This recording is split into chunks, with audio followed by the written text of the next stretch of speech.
Well, welcome to Chapter 2 Summary. There's not a whole lot of summary here because basically I think we do a pretty good job of just showing you that the systems in the body work so well together that dissecting out one system and simply discussing it in isolation doesn't really represent even a fraction of the picture. That's why we use the word matrix so many times in that chapter. What I really want to get you to is understanding this whole thing of pain, because let me tell you, we don't really deal with pain as efficiently or logically as we should in this country. We see pain as the enemy, and we have news ads from the morning TV to late night TV telling us that this balm or that salve or this gel cap or this pill will get rid of our pain. This heat patch will get rid of your pain. No, this icy hot will get rid of your pain. Wearing these supports in your arches will get rid of your pain. Sleeping on this mattress. It seems like we're sort of going around the issue. We weren't born or built or even made to be in pain. The best pharmacy you could ever have is inside your body, and your body was basically made to heal itself. Many times we don't listen to the warning signs of stress, discomfort, and eventually pain, and we push through it. And then we get all upset and want somebody to cover it up so we can continue on the same path. Dr. Kyle Kiesel is going to give us two very intriguing talks. One's going to be on pain, and one's going to be on research and movement. Let me preface the first talk. Kyle basically describes how when you're in pain, the normal rules of exercise and motor control don't really apply like they should. This means if you have pain on the system, you will move differently, and it's unpredictable and it's inconsistent. Secondly, you can't even help moving differently, so the benefits of perceived exercise are all over the place. This is inconsistent, and we can do better. As I've said before many times, we basically have people seeking fitness advice when they have a health problem. And even though becoming fit can help rehabilitate some things, it can actually undo a situation in others. We need to be better about sectioning out those people who are pursuing fitness and have an underlying health problem.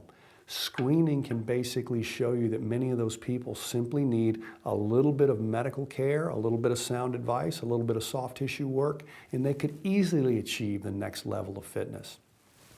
What Kyle is going to do is talk about how pain basically affects the movement and motor system and why it doesn't really make a lot of sense to exercise with pain. We're not talking about muscle soreness. We've all had that, and most of the time a warm-up negates most of that discomfort.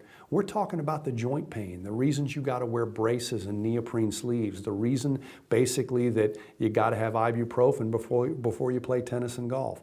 These people are expecting, how can I say, things from their body that their body was never meant to generate. They need to heal, and then they need to get fit. And sometimes pursuing fitness will actually alter their ability or even reduce their ability to heal. So, by practicing the movement screen, by practicing effectively the SFMA, you are now part of a system that helps capture inappropriate exercise goals, especially when pain's on board. Listen to what Kyle's got to say about pain.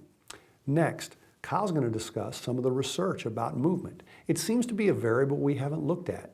Now, many times we want to look at a study and look at muscle activity, or look at joint range of motion, or look at which fascial plane is taut, or look at what nerve is firing. Well, believe it or not, in every research project, all of that stuff happens at the same time. And what we've got to understand is, why don't we look at movement first, and then see how many of the contributing factors to dysfunctional movement are actually dysfunctional. Meaning, you can have a bad movement pattern caused by a mobility problem, a bad movement pattern caused by a stability problem, a bad movement pattern caused by inappropriate perception and behavior. There's a lot of things going on. So let's just look at some of the research. Movement is just a new variable we introduced. It doesn't take the place of understanding the metabolic system. It doesn't sideline biomechanics or kinesiology. It simply says that each one of these is a breakdown step, an analysis, if you will. Looking at a whole movement pattern is pretty much a reassembly or a synthesis of everything.